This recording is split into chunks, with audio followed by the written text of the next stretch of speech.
Day,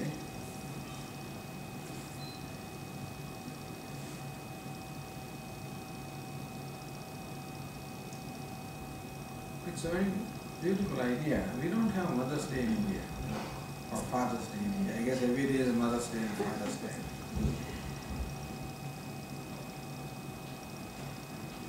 Because usually in extended family, the parents are with us and therefore we meet them every day, greet them every day, salute them every day.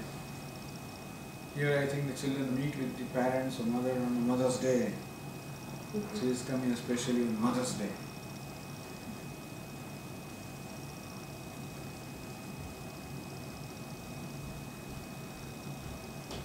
To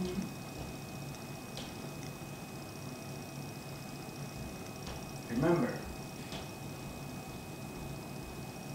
all the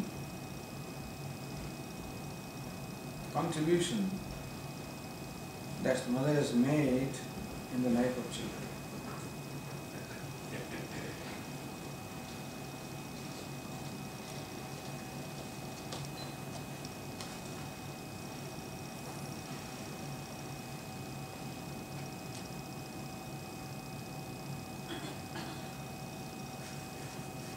That relationship the mother has with child is a very unique relationship, it's very difficult or rather almost impossible to find elsewhere. Because mother is naturally, there is a natural love for the child being its own flesh and blood. The infant also creates a magic. So both ways there is an unconditional love. At least as long as the child is infant, as long as it doesn't talk back, so long it's a very beautiful relationship. That the child, just by its very presence, nourishes the mother. And of course, mother's nature is to nourish. Woman's nature is to nourish. So, mutual nourishment. Child does not do anything. Just by being there, just by smiling, just by lifting its feet, just by all these gestures, creates a tremendous joy in the mind of the parents, mind of the mother. In that way, mother feels nourished. So, mother is a nourisher by nature. Father is a provider by nature. So the father is compared to sun and mother is compared to moon. The sun provides energy and the moon provides all moisture. When the plants grow, the energy is provided by sun and nourishment is provided by the moon. Similarly here, the father provides the energy, he is a provider, and mother is the nourisher. To nourish is the nature of mother, nature of woman.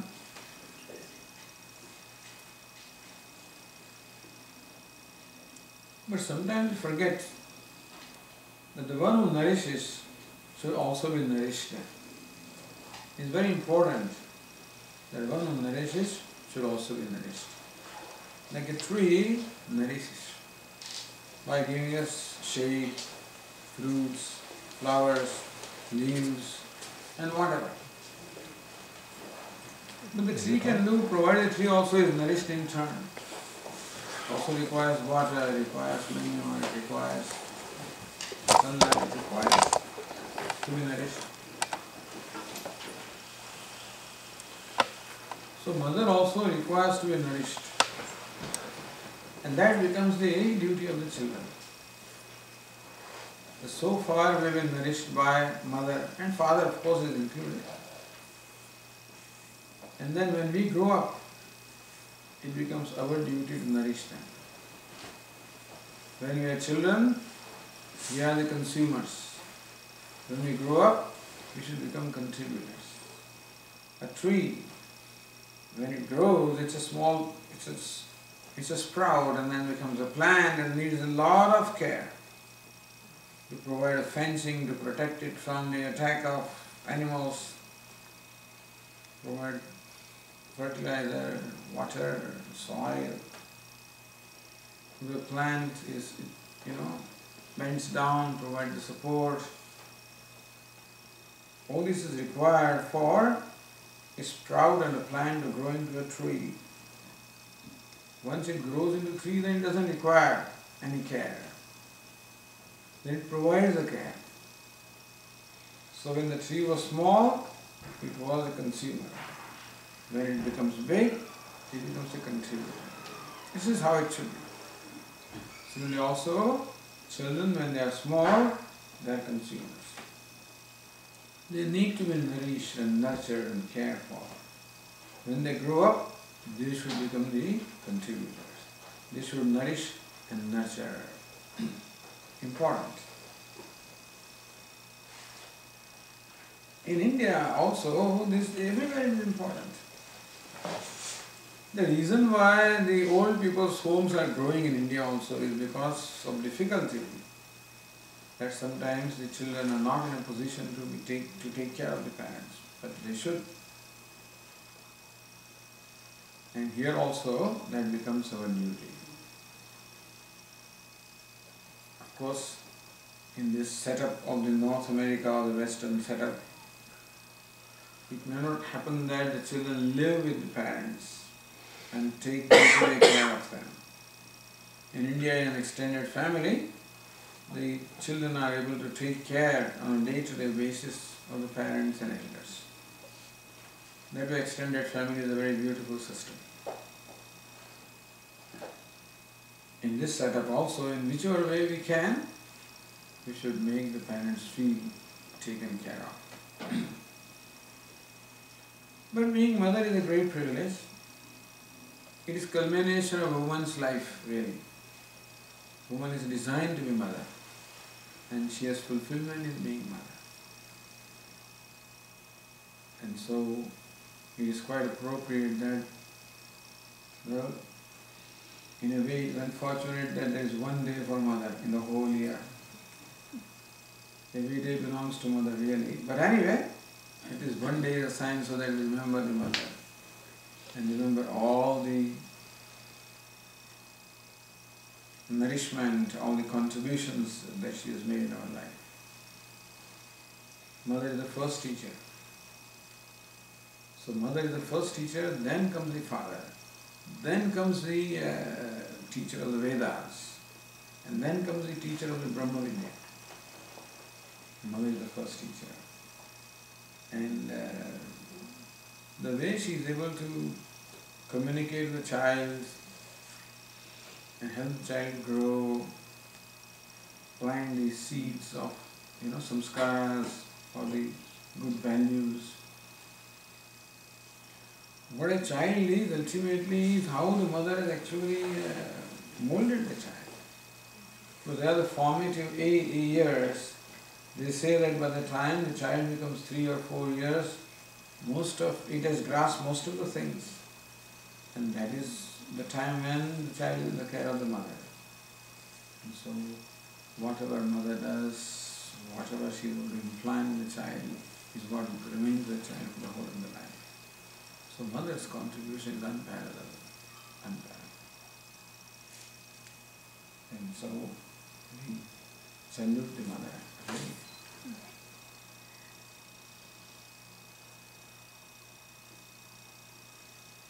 We pray for the good health and happy and healthy life,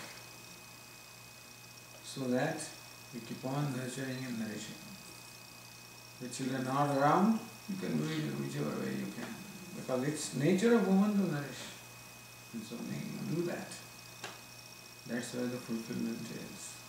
Find ways or avenues where this nurturing and nourishing can continue.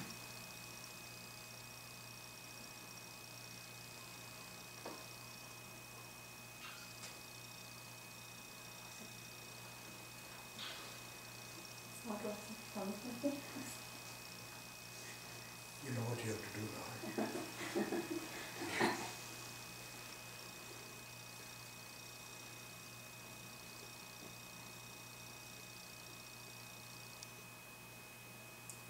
In general, first the consumer, then the contributor. That's how the life is.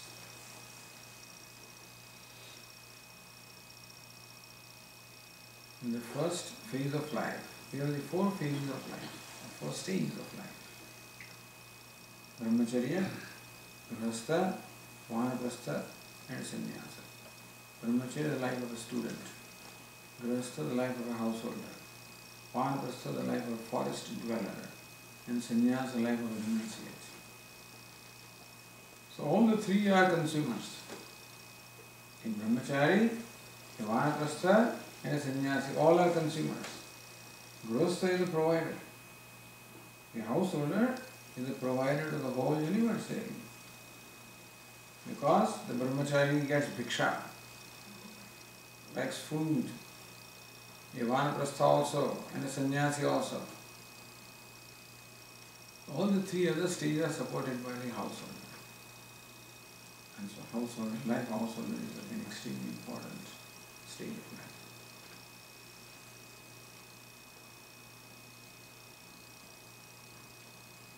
But the one who was a brahmachari or a student or a consumer, when he becomes a householder, becomes a contributor.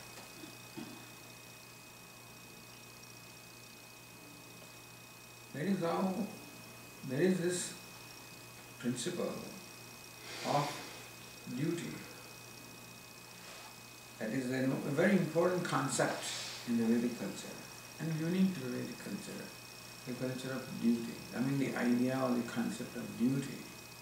When I'm duty bound, this duty is a recognition of the fact that I am the recipient of favor and privileges.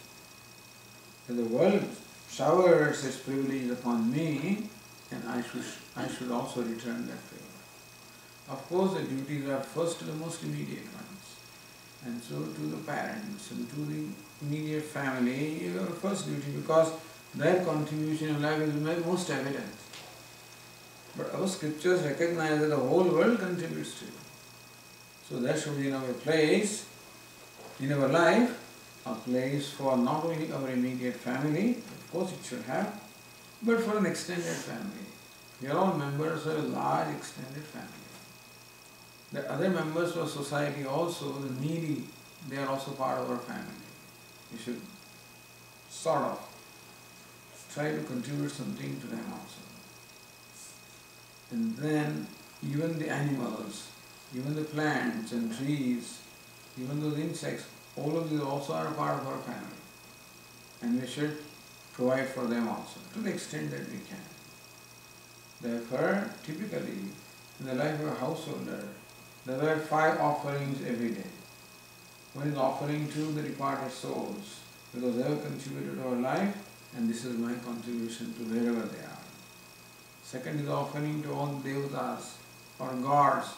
They have contributed to me, this is my offering to them. Third is the contribution to all the sages. They have contributed to my life by way of knowledge, this is my offering to them. Fourth is the contribution offering to the needy human beings by providing them food, clothing, shelter as a need be. And I have been provided for, this is my offering to them. And fifth is the contribution to the animals like cows and others. They are providing me, I provide them. Even insects such as ants, these also have something to contribute in our life, directly or indirectly. And therefore, the birds, for example. So give some grass to the cows, give some grains to the birds, give some flour to the ants, etc.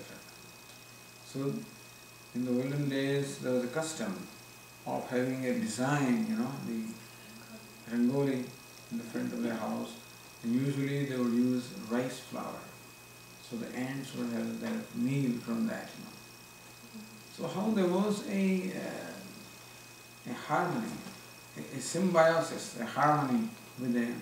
This is the kind of life that they taught us. Be in harmony with the entire universe, with the nature. So it was a very eco-friendly life. Eco-friendly life. Vegetarianism being prominent one. Not that everybody was a vegetarian, but prominently Even people who used to meet, they're not that they eat every day. But vegetarian is prominent. It is also very eco-friendly. Not taking the life of other creatures for your sake, unless necessary. So the Vedas or the Hindu scriptures teach us a life of ecological balance, a contribution to the whole ecology. Because I am the recipient. Even typical puja that we perform, there also is a contribution involved to all the five elements. You see, we pollute the elements, we pollute the water, we pollute the air, we pollute the earth, isn't it? By all the kind of things that we are rejecting from our body, we constantly pollute the environment. So then we should purify also.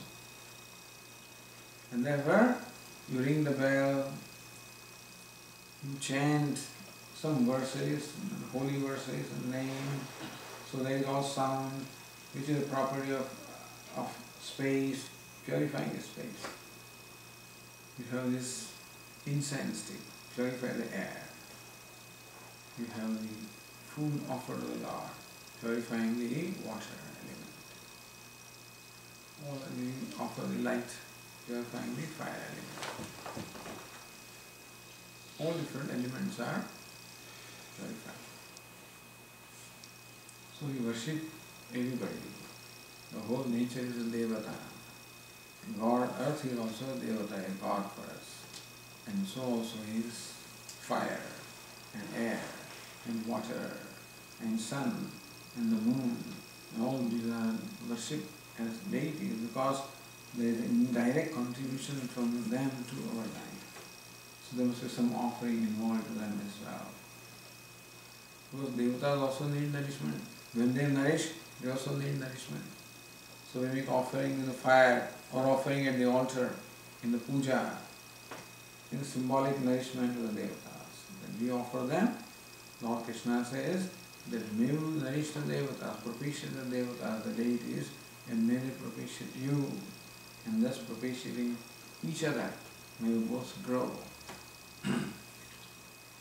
So thus a life of interaction, a conscious interaction of offering, receiving and offering. But an awareness of how privileged we are, that we are receiving all these contributions from the rest of the world. And so the concept of duty, that we should also return the favor. So duty comes from the idea of returning the favor, from an awareness of how privileged we are.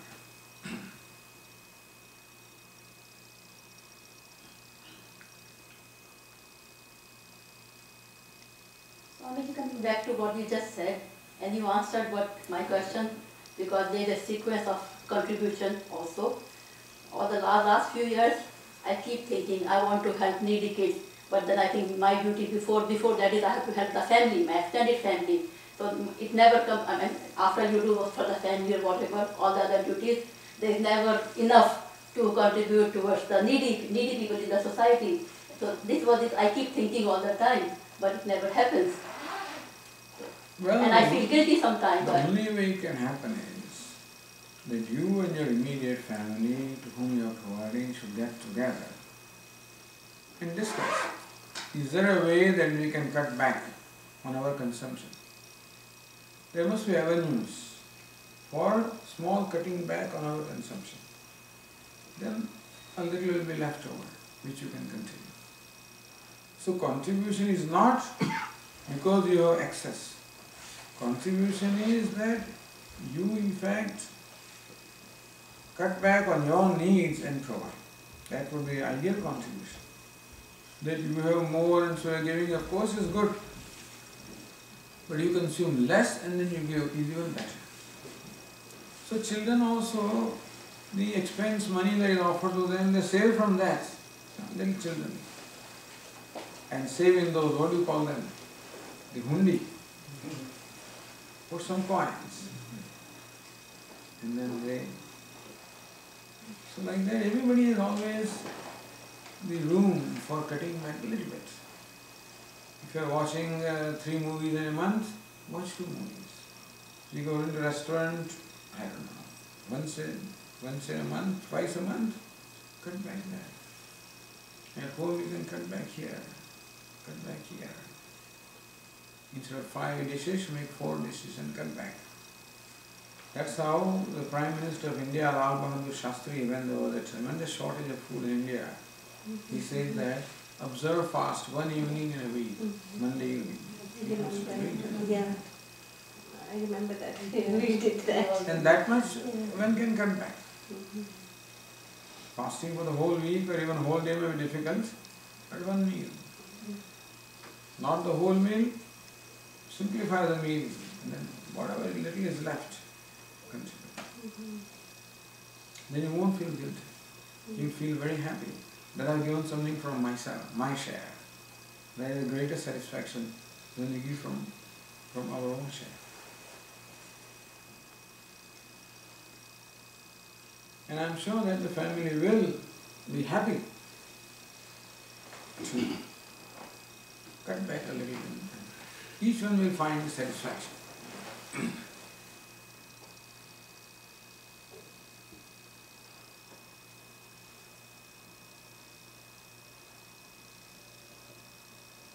Swami, you have a very wise man, and you have been exposed to the Eastern and the Western culture. Right? I think you given answer to my question, but I want to hear some more very specific advice that you can give to people like us who are now migrating from Vanprastha to sannyas. Or is it sannyas to? Grihastha Vanprastha. Grihastha Vanprastha. So finding the sannyas, what would be your advice to people on the last leg of about 25 years? Sannyasa means renunciation. Perhaps to be renunciation has both the form as well as spirit. Everything has a form and the spirit. So typically in India, the renunciate lives a certain way of life. Wear certain kind of clothes like I'm wearing. And there is a certain way of life that India leads. And then there is spirit of renunciation. So perhaps in a Western setup, the renunciation in the form may be difficult. There in India, there is still a value on the part of the householders that they are quite happy to provide for renunciation. So Indians here also do that. So someone like me has good time, because the householders are very happy to provide for him. But in West, that culture is not there. Everybody is on their own. So here, that form of renunciate may be difficult. But the spirit of renunciation. So what the renunciation? Basically, renunciation is the renunciation of all worldly pleasures. Willingly giving up the worldly pleasures. The reason is, then your mind has less things to do, less of activities, and more time to contemplate. So life of renunciate is a life of study and contemplation. Life of study, life of worship, life of contemplation. So a person who is retired, if the person has support from the house, from the rest of the members, that they make it convenient for him to live the way he wants to live, providing food and everything, then here in this setup, renunciation would be to live the life of study, contemplation, worship, whatever you like, and minimize the consumption, minimize the roads, meaning that your involvement in the social events, etc., can be cut back as much as possible. It can be made zero. So ideally, renunciate and doesn't have any kind of obligation to any social events, etc. And so we are not expected to go to weddings and parties and receptions and things like that. And they leave you alone. That's an advantage of wearing these clothes. Perhaps if you don't wear these clothes, you may not have that advantage. People will still expect you to... but you can slowly make it known that you are no more available now. You have done enough of it. In the beginning they will grudge you, but ultimately they leave you alone. However, this is possible provided a person has gained a certain emotional self-sufficiency, that he or she does not now need the emotional support from other people, from even family members. That he is a provider, all right, he is a contributor but not a consumer. So a sannyasi minimizes his consumption. Typically a sannyasi lives an alms, and so he is not a burden to anybody. You go and beg your alms. That too there is a specific instruction. You should not beg alms only from one family, minimum 5 families. So that you are not a burden to anybody. And go to their house when there is time, when the food is cooked. And everybody is not eaten, so that you are not a burden and you don't deprive them. So that way you live the life of minimum consumption, being a minimum burden to the world. And if you teach, that's your contribution. But even if you do not teach, but your life of prayers, worship, study, contemplation, itself is a contribution. You being what you are, because we always radiate from ourselves some kind of waves or energy. So, by living the life of a renunciate, meaning life of a sadhu, a simple, non-demanding person. A renunciate is a non-demanding person, does not make demands upon anybody, does not compete with anybody, has no claim over anybody. When we take the vow of renunciation, we grant immunity from fear to all the creatures. That from now on the creatures should have no worry from me because I will have no claim over anybody. I don't compete with anybody. So spirit is that you are a demanding person. It's possible that people may have fear from a demanding person. When you want this and when you must have this and that, it is possible that people may have a concern, how can we do that, what will happen, what will Swami feel now, so keep them at ease. That is important, that people are at ease. You are not a source of fear for them or source of all the time worries and anxiety as to how to keep the Swami happy and pleased, etc. So, not a source of worry, nor making demands. Here, of course, the Swamis are traveling and things like that, otherwise typically they don't travel. So, here because you have chosen to live a certain way of life by way of teaching, and so spreading this knowledge. That way, the life of renunciation is somewhat different from what traditionally it used to be. But you try to imbibe in spirit as much as possible. So typically a renunciate is a non-demanding person, not a burden to others, and lives his life as centered upon Ishvara. Whichever way you like. If you are a bhakta, do that. If you are pursuing the knowledge, do that. You can combine both or whatever it is. But life that is centered upon Ishvara. But you could have a life best of both worlds. You can be a consumer as well as contributor. Consumer and minimum consumer. Because if you consume, that means that you create concern in other people, how to provide for you.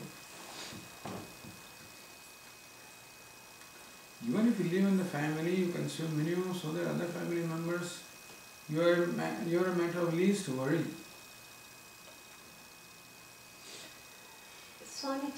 The way I see our life here, it doesn't look like we are going to be living with any family, because that's the way it's going to be. If we can be independent, be non-demanding, contribute wherever we can, and not be a consumer in a big way, because slowly you just don't need much and you actually have more than you are ever going to finish. Can we just enjoy what we have and thank Ishvara and be a bhakta, but not renounce completely, like just be the way it Yeah, is? but minimize your enjoyment from the worldly things. That's one of the things. Because more the mind is in that enjoyment, less it is available for Ishvara. That is true. So enjoying, not that you are chasing enjoyment, enjoy what comes in your way. Not that you turn your mind, you turn your head away from things. So you are not chasing the mind. Not creating enjoyment. Whatever comes on your way, you can enjoy.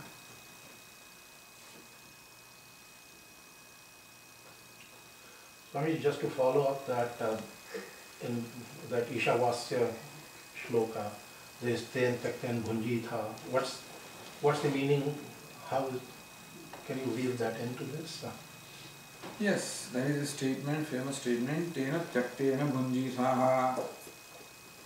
Bhunjitha, may you enjoy, although two meanings are there of that verse. The traditional meaning in the light of knowledge is that we protect the knowledge. Bhunjitha, which means to protect also. By tyaga, by renunciation. So by renunciation, may you protect the knowledge. Renunciation is give up all your desires. Do not submit to any desires. More the desires are there, more the mind is occupied with fulfilling those desires, and less is available for knowledge. So may you protect your knowledge by renunciation. Grow out by give up, I don't mean you cannot give up desires. You have to grow out of them. So discover inner satisfaction by purity of the mind.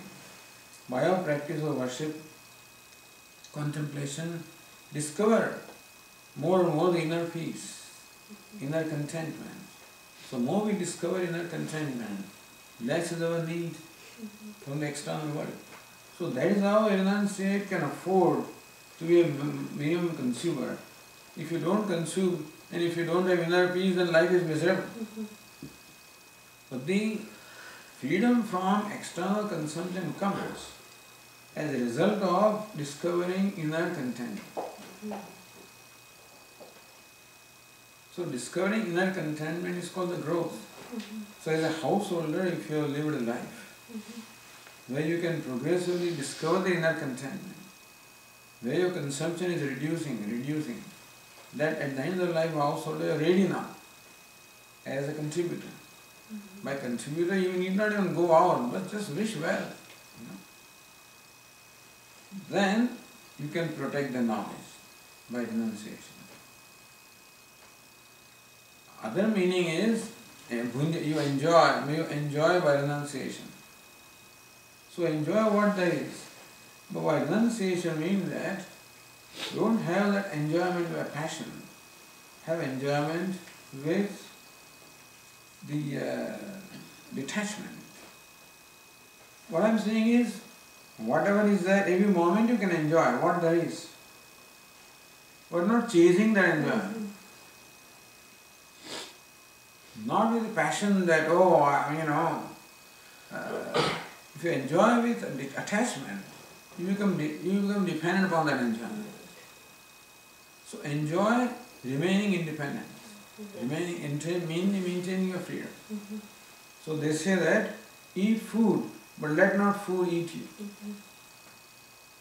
So you decide what you are going to eat, how much you are going to eat, not the food decides. Because food is very delicious, and therefore you lose yourself. So you drink the drink means whatever, tea, anything, and not the drink you. So you always retain your freedom, always, in every interaction. and not be controlled by things. So it is not that you don't enjoy the food. Enjoy renunciation means not with a sad face or anything.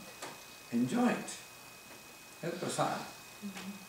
The other meaning that they gave is Tena Tyaktena Bandita Ishwarena Tyaktena Ishwarena Dattena. Whatever Ishvara gives you, you enjoy that. Meaning whatever comes to you, take it as prasad of Ishvara. When prasad buddhi is there, there is no attachment or no binding. जो भी आता है, whatever comes, prasad. There is Tena Tyaktena Bhunjita. A Bhunjita is interpreted as enjoy.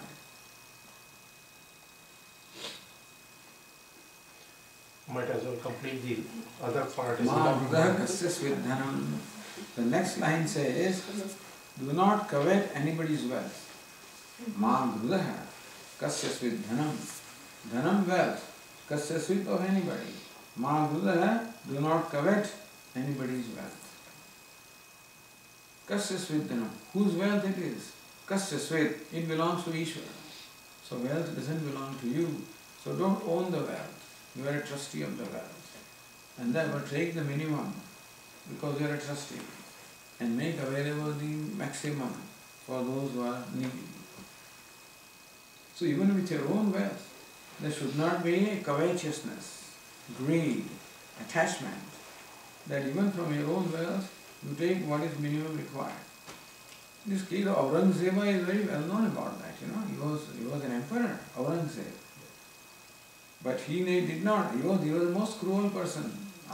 Because that is what his understanding of religion was. But in this sense, that he only sustained himself on whatever he earned by his own effort. As an emperor also, he used to stitch and he used to sew the shoes and things like that he used to make. And whatever income came from that, he sustained himself from that. That's what we hear.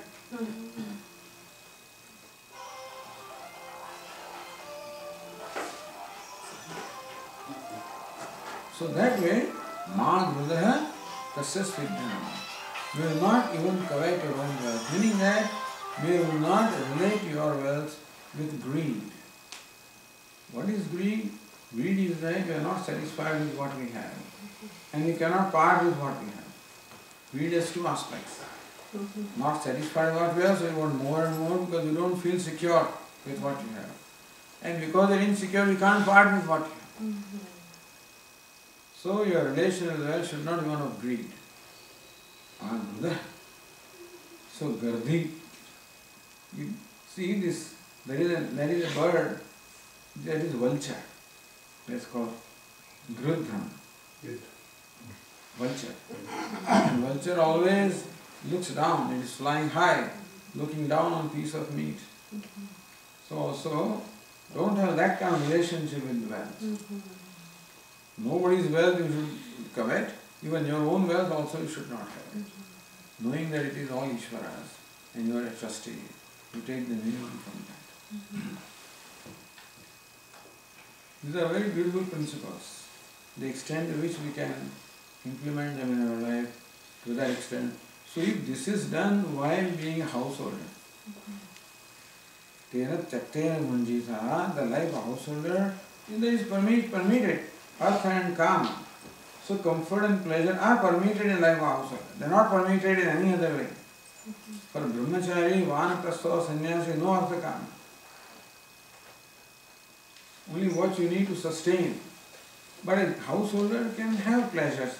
But pleasures in Tena Tyaktena Bhunjita. Have the pleasures with detachment. Do not get bound by them. Do not get attached to them. Do not get controlled by them. So that way, throughout the life of a householder, if you have maintained this relationship, then by the time you complete your stage of householder, you have essentially become free. And ready to go to the next stage of vanaprastha or retirement. So even if you don't look upon yourself as sannyasi, look upon yourself as vanaprastha. In vanaprastha, the husband and wife live together but live as friends. So all the stages of brahmacharya Brahmacharya means the life of the celibacy, but the definition of celibacy is different. If brahmachari is celibate in a primary sense, sannyasi is celibate in primary sense. Householder is celibate in as much as there is no extramarital relationship, and with their own spouse also there is a controlled relationship. It's not the relationship of passion, but a controlled passion. So that you don't become a slave of the passion. So tena tyaktena bhunjitaha, don't become slaves of a passion. You relate to everything with controlled passion. And as far as the money is artha. Artha means money. So relation with money is madhula kasyas vidyanam. May you not have greed and covetousness with reference to money. So householder has artha alright, but freedom from covetousness or greed. Yes, kama alright, but with the detachment. So the householder is taught how to live relate to artha and kama, so that he becomes a vanaprastha and renunciate in the primary sense in course of time.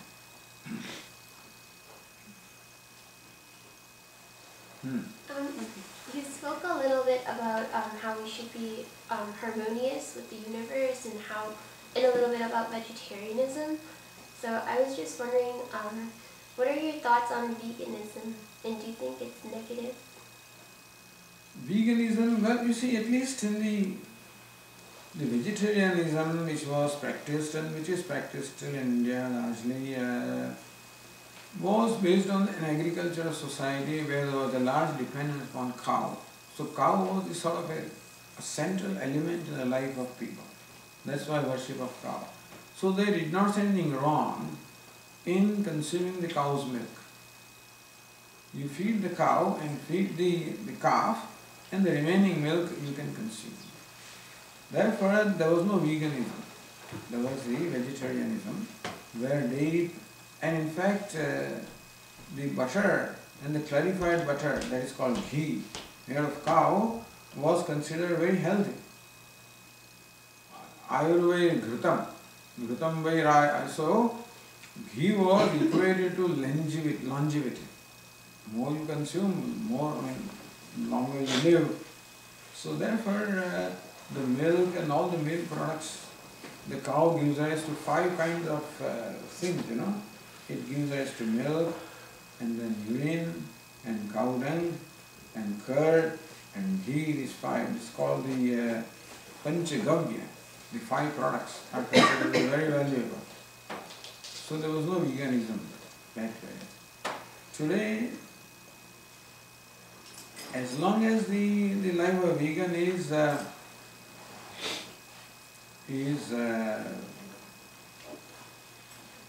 considered healthy by the medical science, because depriving of the dairy, they will always talk about calcium and this, that and whatnot. I don't know how true all those things are, but it's a good idea. I think if we are more sensitive, I think that the vegan life comes because they think that the dairy products are not meant for human beings. That milk is only meant for infant. So milk is meant for the calf and not for anybody else. That's the principle. So naturopathy, even some schools of Ayurveda also. Some schools of Ayurveda give a lot of emphasis to milk and the dairy product. Other schools of Ayurveda, they say no milk. Although they don't mind buttermilk, but milk not. So they think that human system is not meant for milk, or milk is not meant for that. So veganism, I think, is certainly something that we can appreciate.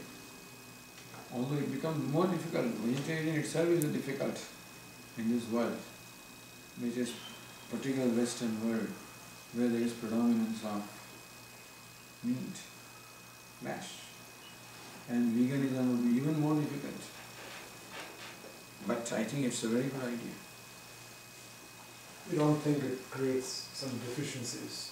If you take That is for the doctors to tell me, that's what I say, I don't know. Yeah. But I think these deficiencies, many more are a lot of magnified also. And so this protein and stuff like that, there's a big how about proteins, and that you eat meat because you don't get those proteins from anywhere else. And vegetarians are living a healthy life for centuries and millennia. So I don't know how true those claims are. Also, Swamiji, meat could be because of the hormones that they are giving these days. That's what they're But is the idea of vegan a recent idea or is it an old idea? I'm not sure actually. But I thought that many people want to give up these dairy products because of the cruelty Yeah, inflicted that's on why men. Yeah, that's a different thing. But vegan as a dietary system, I think the Japanese, the Chinese, many of them are vegan. China has very little use of milk or no use of milk, they say.